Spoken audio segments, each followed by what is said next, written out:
దేవుని నామమునకు మహిమ కలుగును గాక.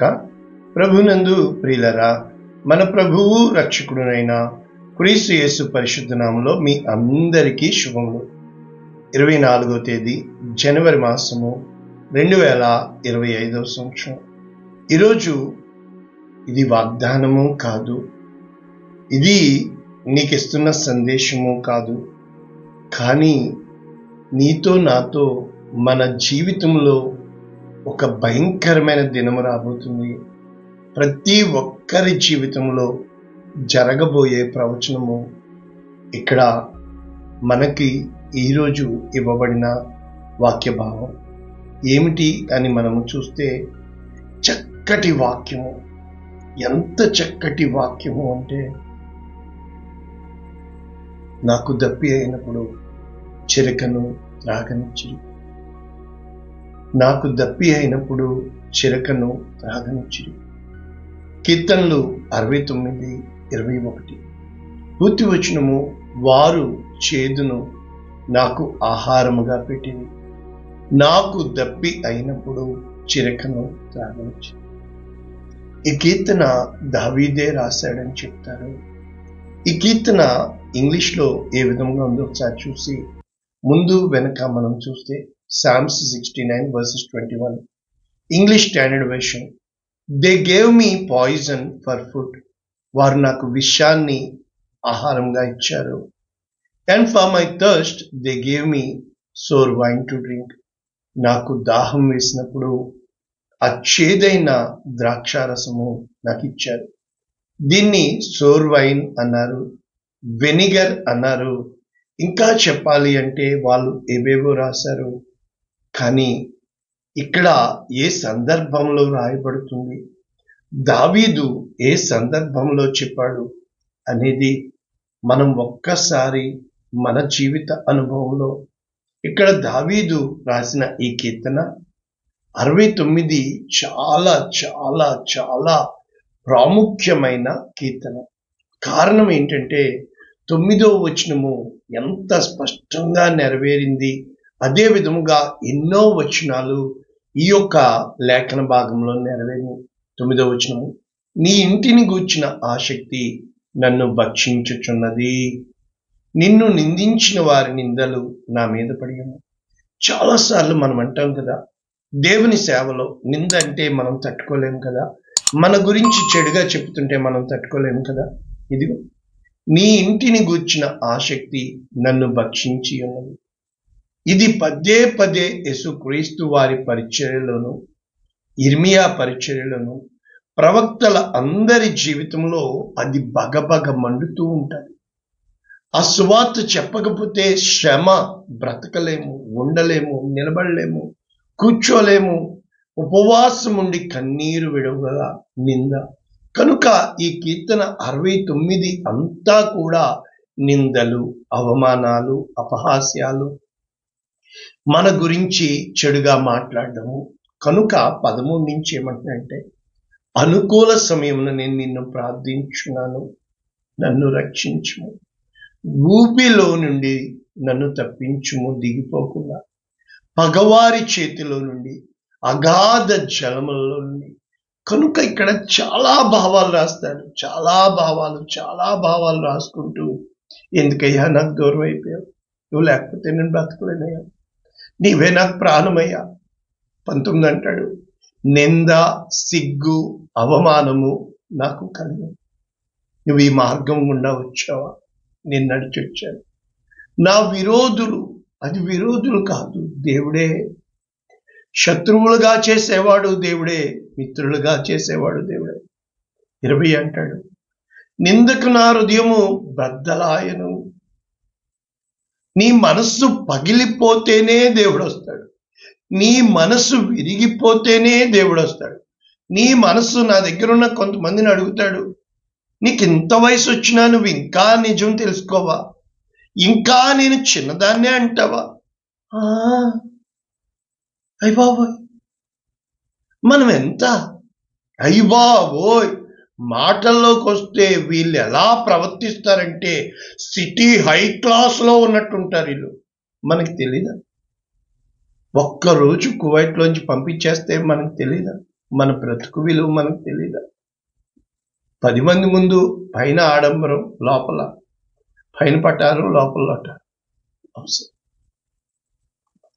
నీ హృదయం బద్దలవ్వాలా? నీ హృదయం పగిలిపోవాలా? నేను బహుగా కృషించిన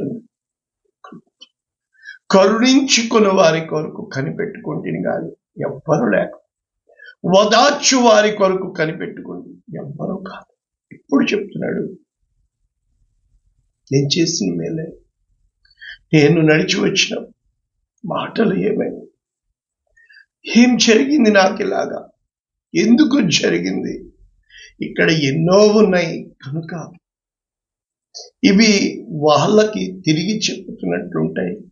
కానీ ప్రభువునందు ప్రియులరా, నీవే నా రక్షణ ఆధారమని ఆధారపడే కీర్తన మనందరికీ తెలుసు. ఇది మనకిదిగో ఫిబ్రవరిలో మళ్ళా తిరిగి శ్రమల కాలం. ఈరోజు వాక్య ధ్యానం మీద వచ్చింది.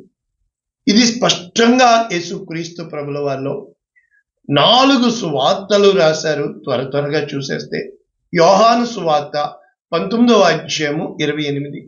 అటు తర్వాత అంటే అక్కడికి ఎన్నో బాధలు పెట్టారు. సమస్తము అప్పటికి సమాప్తమైనదని యేసు ఎరిగి ఆయన ఆలోచించుకుంటున్నాడు, ఇంకేమన్నా ఉందా? లేఖనము నెరవేరుచున్నట్లు నేను దప్పిగొనుచున్నాను. అప్పుడు వారు చిరకతో నిండి ఉన్నాయి ఒక పాత్ర, ఎప్పుడు రాయబడిన లేఖనం అక్కడ పెట్టి ఉండెను కనుక స్పంజీతో చిరకాతో నింపి హిస్సోపు పొడకకు తగిలించి ఆయన నోటికి అందించి. యోహాను సువార్తలో ఏముంది? ఆ చిరక పుచ్చుకుని సమాప్తమైనదని చెప్పి తల వంచి ఆత్మను అప్పగించెను. ఈ వాక్యాలు ఇప్పుడు మత్తయి, మార్కు, లూకు త్వరగా చూస్తే మత్తయి సువార్త 27:33 వారు కపాల స్థలమును అద్దమిచ్చు గొల్గోతా అనబడిన చోటికి వచ్చి చేదు కలిపిన ద్రాక్షారసమునకు ఆయనకు త్రాగనిచ్చు. అంటే అతనికి అన్ని దెబ్బలు కదా. ఎప్పుడు కూడా టాబ్లెట్ మెడిసిన్ చేదుగానే ఉంటుంది, కానీ షుగర్ కోటెడ్ పైన కాసేపు నాలుగు మీద చేదు అనిపిస్తుందని కాసేపే లోపలికి వెళ్ళిపోయాక ఏంటి, షుగర్ కోటెడ్ మాటలు మాయ మాటలు అలాగే ఉంటాయి. కనుక ఇక్కడ చేదు కలిపిన ద్రాక్షారసము త్రాగనిచ్చిరి, ఆయన దానిని రుచి చూచి తాగలేదు. అయితే ఇదే మత్తయి సువార్త 27:46 ఇంచుమించు 3 గంటలప్పుడు యేసు ఏలి ఏలి లామ సబక్తాని అని బిగ్గరగా కేక వేసి అక్కడ నిలిచి ఉన్న వాళ్ళు ఏలియాను పిలుచున్నాడు, చూద్దాం రండి అంటారు. వెంటనే ఒకడు పరిగెత్తుకుని పోయి స్పంజీ తీసుకుని చిరకాల ముంచి రెల్లును తగిలించి ఆయనకు అందించెను. అక్కడ రాయబడింది, ఇక్కడ ప్రాణం విడిచినని ఉంది. మళ్ళా మార్కు సువార్త 15వ అధ్యాయము 23వ వచనం అంతటా బోలము కలిపిన ద్రాక్షారసము ఆయనకిచ్చిరి గాని ఆయన దానిని పుచ్చుకొనలేదు. అదే మార్కు సువార్త 15:34 3 గంటలప్పుడు యేసు ఎలాయ్ ఎలాయ్, ఇదేమో అరమైక్, అది గ్రీక్. కాబట్టి నా చెయ్యి ఎందుకు విడిచితివి? అక్కడ ఏలియాను పిలుస్తున్నాను. వెంటనే సేమ్ టు సేమ్ అక్కడలాగే ఇక్కడ 36వ వచనం ఒకడు పరిగెత్తుకుని పోయి స్పంజీ చిరకాలో ముంచి రెల్లును తగిలించి ఆయనకు త్రాగనిచ్చి ఏలియా వీని దింపవచ్చు. యేసుక్రీస్తు ప్రభువారు చనిపోయారు. లూకాసు వార్త 23:36 అంతటా సైనికులు ఆయన యొద్దకు వచ్చి ఆయనకు చిరకనిచ్చి నీవు యూదుల రాజు కనుక ఈ యొక్క ఇవ్వబడిన దానికోసము మొత్తము అన్ని సువార్తల్లో మనం చూసాం. అయితే మన వాక్య భావం ఏంటి? ఎలా నేర్చుకోవచ్చు ఈ మాట? నేను దప్పిగొనుచున్నాను అన్న మాటని మనము 5వ మాటగా శ్రమల జ్ఞానంలో ధ్యానిస్తాం. అయితే ఇక్కడ యోహాను సువార్త 4వ అధ్యాయం 7వ వచనం సమరయ స్త్రీని దాహమునకిమ్మంటాడు. ఇది మనందరికీ తెలిసిన భావం. కానీ 13వ వచనము యేసుక్రీస్తు ప్రభుల వారు చెప్తున్నాడు, నీళ్లు త్రాగు ప్రతివాడు దప్పిగొంటాడు, కానీ నేనిచ్చు నీళ్లు త్రాగువాడు దప్పిగొనడు. నేను వానికిచ్చు నీళ్లు నిత్య జీవముకై వానిలో ఊరెడు నీటి బొగ్గగా ఉండును.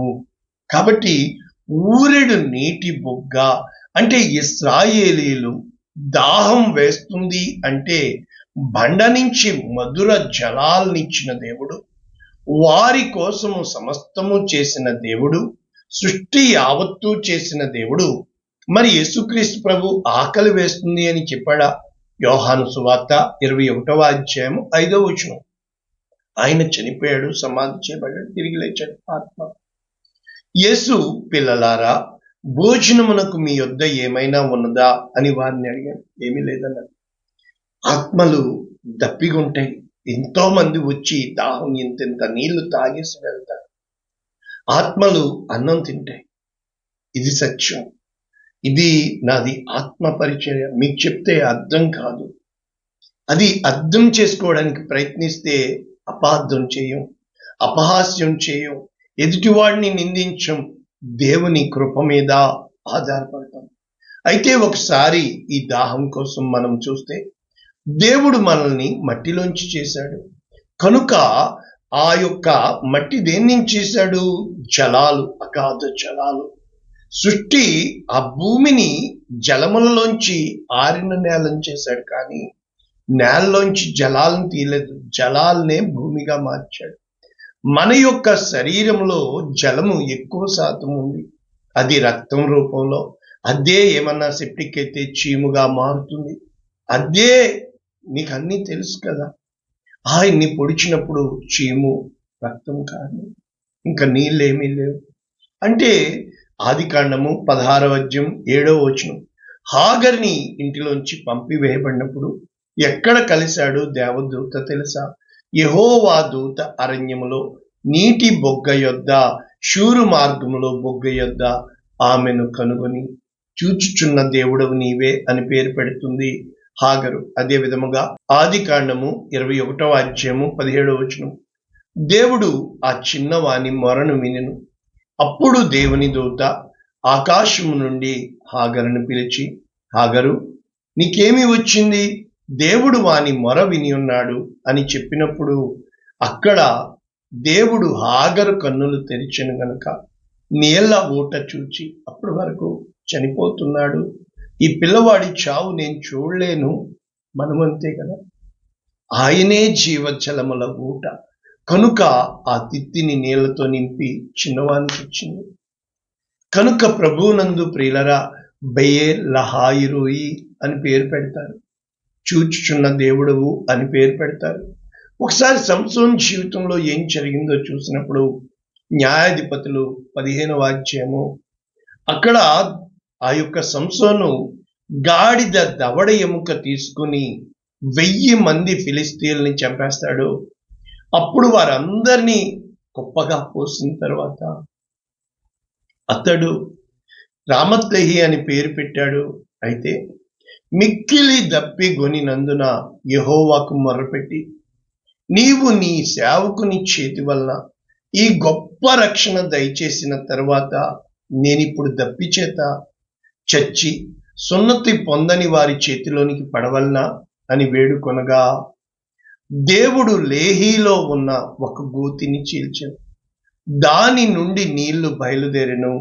అతడు త్రాగిన తర్వాత ప్రాణము తెప్పరిల్లి బ్రతికెను. దాని పేరు యాన్హక్కోరే. చూసారు? అంటే ప్రభువునందు ప్రియులరా, ఇదే సంసోను ఎంతగా ప్రార్థన చేసిన సంసోను నన్ను చంపే, ఈ ఒక్కసారి బలం ఇమ్మంటాడు. ఆత్మహత్య చేసుకొని చచ్చిపోతాడు. ఇర్మియా గ్రంథము మనం చూసినప్పుడు 2వ అధ్యాయము 13వ వచనము, అదే విధముగా 17వ అధ్యాయము 13వ వచనంలో, నా జనులు 2 నేరములు చేసి ఉన్నారు. జీవ జలముల ఊట అయిన నన్ను విడిచి తమ కొరకు తొట్లను, అనగా బద్దలై నీళ్లు నిలువని తొట్లను తొలిపించుకుని అన్నారు. అంటే జీవ జలముల ఊట, జీవ జలనదిని పరలోక రాజ్యంలో ప్రవహిస్తూ ఉంటుంది. జీవ జలములు ఆయన, జీవము ఆయన, ఆకాశము నుండి పంపబడిన పరలోకపు మన్నా, the life, the bread of life, జీవ ఆహారము నేనే. జీవ జలముల ఊట నేనే అన్న ఆ యేసు క్రీస్తు ప్రభుల వారు ఈ విధముగా దప్పిక చేత ఎంతగా ఆయన కృషించిపోయాడు, ఎంతగా ఆయన శ్రమలకి వేదనలకి అప్పగింపబడ్డాడు మనం చూస్తున్నప్పుడు ప్రభునందు ప్రియులరా, దేవుని యొక్క గొప్ప కృప దావీదు జీవితంలో ఒకరోజు ఏం జరిగిందంటే, దినవృత్తాంతములు మొదటి గ్రంథము 11వ అధ్యాయం 15వ వచనం. 30 మంది పరాక్రమశాలలో ముఖ్యులకు ఈ ముగ్గురు అదుల్లాము అను చుట్టూ రాతి కొండ గుహలో దావీదు నద్దకు వచ్చారు. అయితే ఫిలిష్తీయుల సమూహము రెఫాయీల లోయలో దిగి ఉండెను. ఈ రెఫాయీల లోయలో దిగి ఉన్నప్పుడు ఏమి జరిగింది ఇక్కడ అని మనం చూసినప్పుడు ప్రభునందు ప్రియులరా, దావీదు మరుగు స్థలమందుండగా ఫిలిష్తీయుల దండు బెత్లెహేమునందుండెను. అయితే దావీదు ఆశపడి బెత్లెహేమునందలి ఊరి గవిని యొద్ద బావి నీళ్లు కొంచెము నాకు దాహన్నకు ఎవడు తెచ్చి ఇచ్చుననగా ఆ ముగ్గురు ఫిలిష్తీయుల దండులోనికి చొరబడిపోయి, చూసారా, వారి ప్రాణాలకి అడ్డుగా నాతో ఉన్నవారు కొన్నిసార్లు ఇలా చేశారు.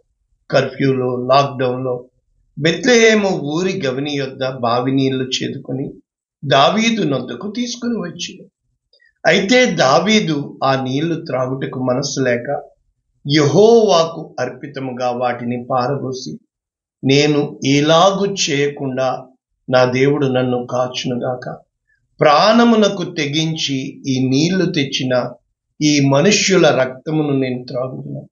అంటే వాళ్ళు చచ్చిపోతారు, అక్కడికి వెళ్తే శత్రువుల దండులోనికి వెళ్ళి తాగలేదు. ఈ ముగ్గురు పరాక్రమములు ఇట్టి పనులు చేసిరి. యోవాబు సహోదరుడైన అభిషై ముగ్గురిలో ప్రధానుడు. కనుక ప్రభునందు ప్రియులరా, ఎప్పుడైతే మన జీవితంలో దాహము, ఆకలి అనేవి బహుశా శరీరానికి కాదు, ఓదార్చేవాళ్ళు లేక, ఆదరించేవాళ్ళు లేక, కనికరము చూపించేవాళ్ళు లేక, నిందలే నీకు చేతకలేదు, ఇలా ఎందుకు చేయలేదు, అలా ఎందుకు చేయలేదు, ఈ లోక మాటలు ఏది నిన్ను ఆదరించదు. పరలోకమందున్న పరముని ఆత్మ నీలో ఉంది. అది నీకు స్వతంత్రించుకునే వరకు కూడా నీ పట్ల జీవితంలో కార్యాలు జరగవు. దేవుడే సమాధానం ఇచ్చేవాడు, దేవుడే దూరం చేయవాడు, దేవుడే కీడును పంపేవాడు, దేవుడే మేలు చేసేవాడు, దేవుడే చీకటిని వెలుగును వేరుపరిచేవాడు. ఈ రోజున వాక్యం వింటున్న ప్రభువునందు ప్రియమైన దేవుని బిడ్డ, దాహము అంటే యేసుక్రీస్తు ప్రభువు తప్పి ఎందుకు కొనుగొన్నాడో తెలుసు. ఆయన రక్తమంతా కాదు ఎప్పుడు పట్టుకున్నాడు, ఆయన వెలవల్లాడిపోవడానికి కారణం ఆ దేహము నలుగగొట్టబడాలి, ఆ దేహము విరగగొట్టబడాలి. అప్పుడే అనేక మందికి ఆశలు నేనిచ్చు నీళ్ళు. అందుకనే ఆయన బల్లని సమీపించినప్పుడు రొట్టె, ద్రాక్షారసం, ఆయన రక్తము, ఆయన శరీరం రక్తము కాచి ఆయన నిన్ను నన్ను కొన్నాడు. ఆయన నీ ఆత్మ కోసం, నా ఆత్మ కోసం చెప్పును అలవాటైపోయిన మాటలు ఏంటో తెలుసు. నీకు నాకు ఉన్న ప్రతి అవసరము, ప్రతి శోధన, ప్రతి కన్నీరు, ప్రతి నింద, ప్రతి అవమానము, ప్రతి మోసము, ఈ లోకపు మాయ, ఈ లోకపు నటన, ఈ లోకపు చమత్కారము, ఈ లోకపు బలాత్కారము, ఈ లోకపు ఆయన మీద పడిపోయి అయినా తండ్రికి ప్రియసునిగా తన్ను తాను ప్రత్యక్షపరుచుకున్నాడు. ఇది వాక్యం. ప్రార్థించు. పరిశుద్ధుడా, ప్రేమ కలిగింది విత్తబడిన వాక్యం మా జీవితంలో ఒక ఆదరణకరమైన మాట. దాహం వేస్తుంది అంటే ఎగతాలే మిగిలిందే, చేదునే పెట్టారు.